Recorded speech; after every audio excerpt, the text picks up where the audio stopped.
जय भीम साथियों, आज मैं आपके सामने एक ऐसे व्यक्ति की किताब का ऑडियो वर्जन लेकर आया हूं जो शोषित वर्ग की न सिर्फ आवाज़ बना बल्कि उसने ब्राह्मणवादी व्यवस्था की नींव हिला दी। दोस्तों, मैं आज बात कर रहा हूं राष्ट्रपिता ज्योतिबा फूले की, जिनको बाबा साहब भी अपना आदर्श मानते थे। उनके द्वारा सन 1873 में लिखी गई पुस्तक गुलामगिरी ने मानो ब्राह्मणवादी सांप की पूंछ पर पैर रख दिया। इस किताब के जरिए ज्योतिबा ने ब्राह्मणवाद के भीतर के पाखंड को मानो नंगा कर दिया। वो पाखंडवाद जो सदियों से समाज के एक तबके को अपनी जूती के नीचे मसल रहा था।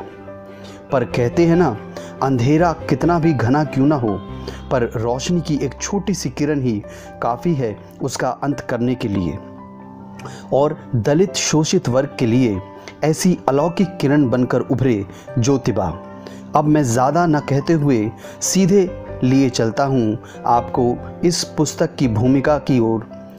इस पुस्तक में ज्योतिबा फूले ने ज्योतिराव और ढोंडीराव के बीच के संवाद को हिंदू धर्म के चातुर्वर्ण पर कटाक्ष के रूप में प्रस्तुत किया है।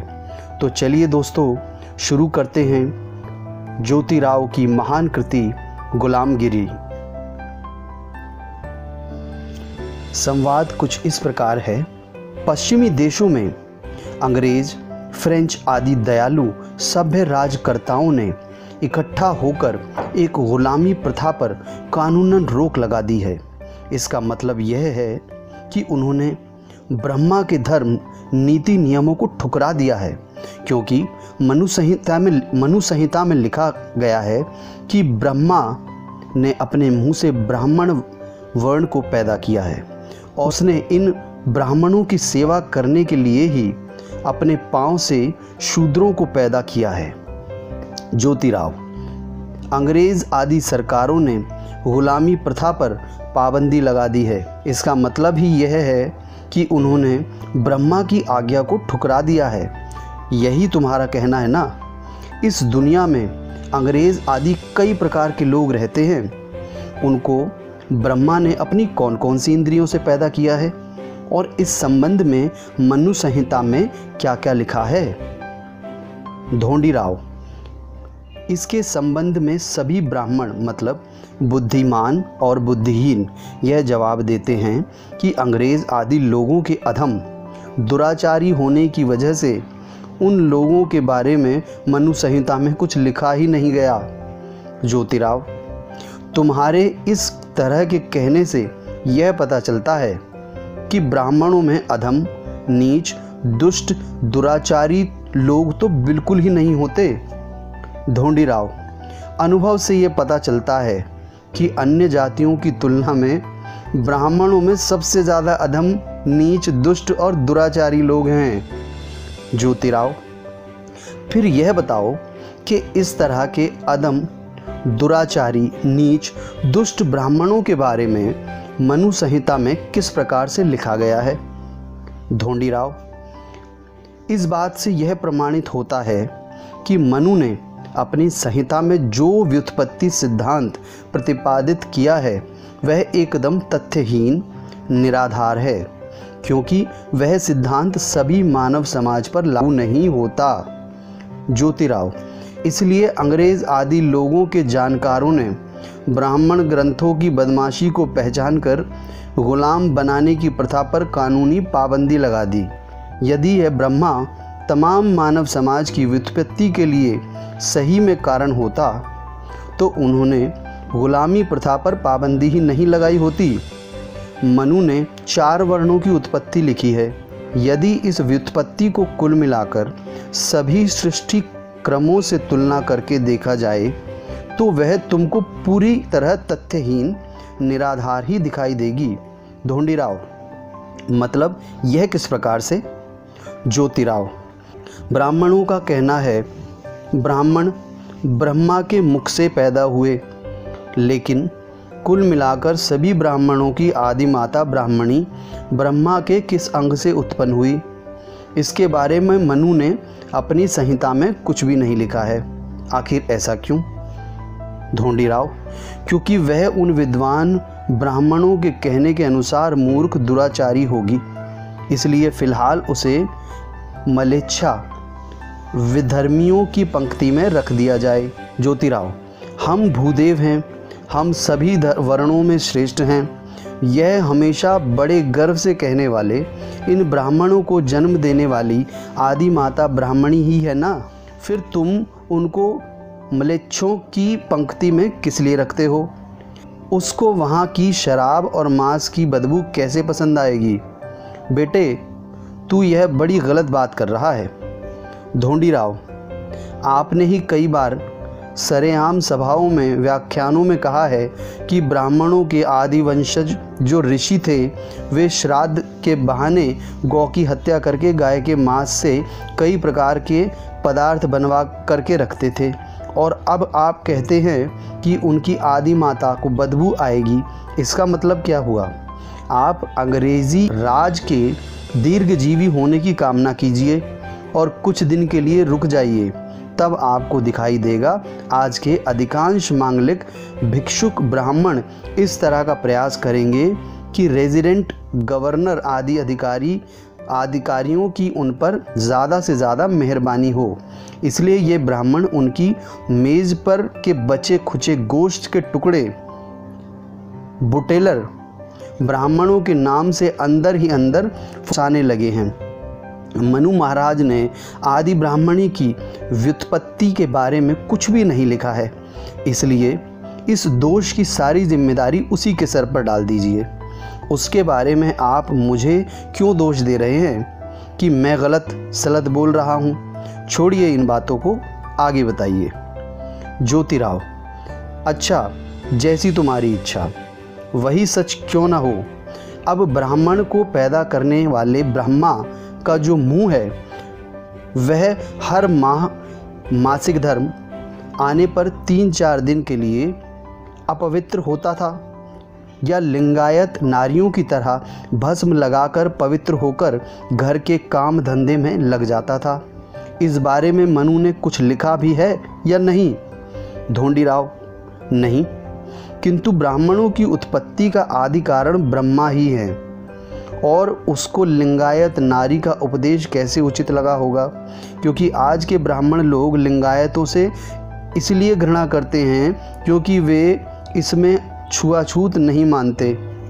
ज्योतिराव, इससे तुम सोच ही सकते हो कि ब्राह्मण का मुंह, बाहें, जांघें और पाँव, इन 4 अंगों की योनि माहवार के कारण उसको कुल मिलाकर 16 दिन के अशुद्ध होकर दूर दूर रहना पड़ता होगा।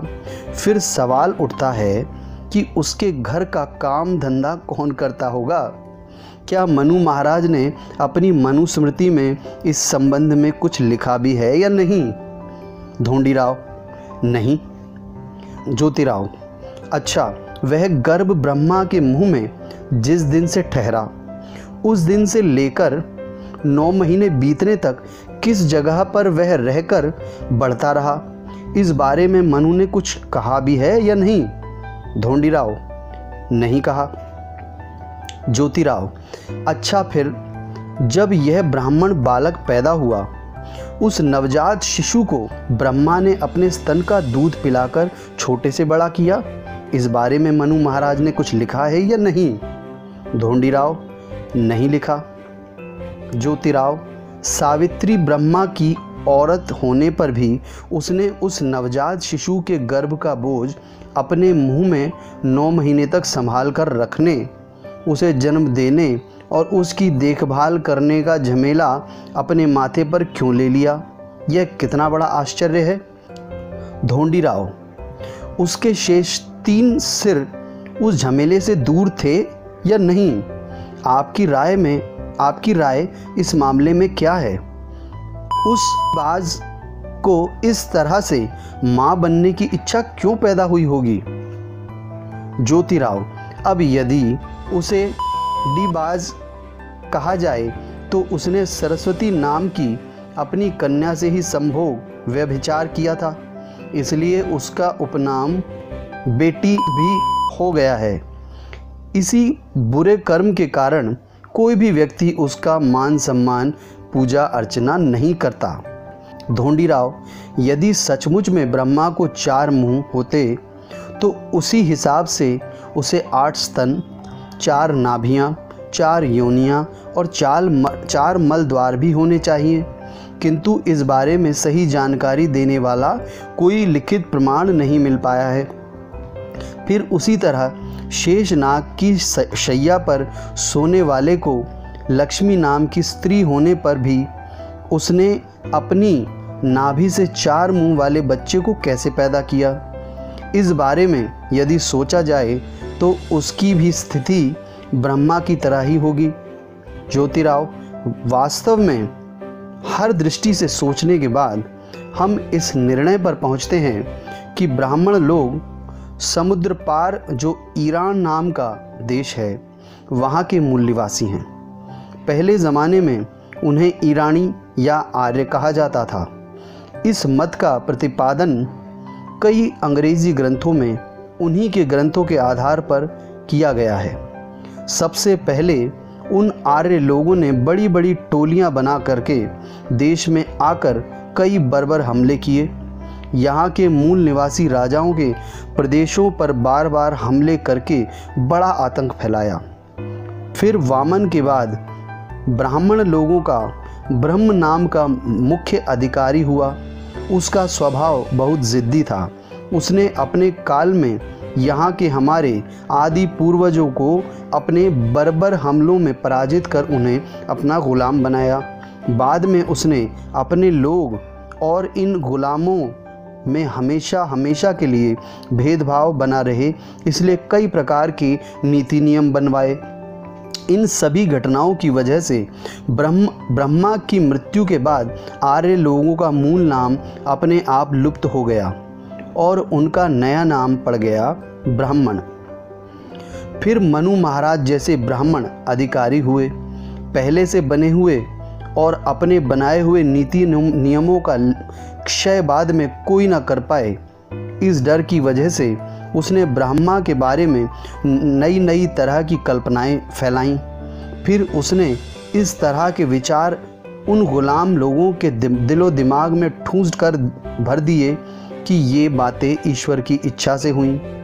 फिर उसने शेषनाग शैया की दूसरी अंधी कथा गढ़ी और समय देखकर कुछ समय के बाद उन सभी पाखंडों के ग्रंथ शास्त्र बनाए गए। उन ग्रंथों के बारे में शूद्र गुलामों को नारद जैसे धूर्त, चतुर, सदा औरतों में रहने वाले छिछोरे के ताली पीट पीट कर उपदेश करने की वजह से यूं ही ब्रह्मा का महत्व बढ़ गया।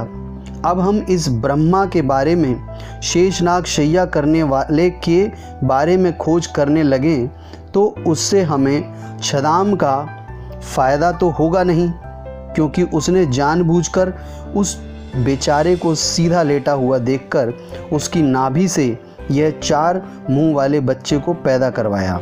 मुझे ऐसा लगता है कि पहले से ही औंधाचित हुए गरीब पर ऊपर से पाँव देना, इसमें अब कुछ मज़ा नहीं आ रहा।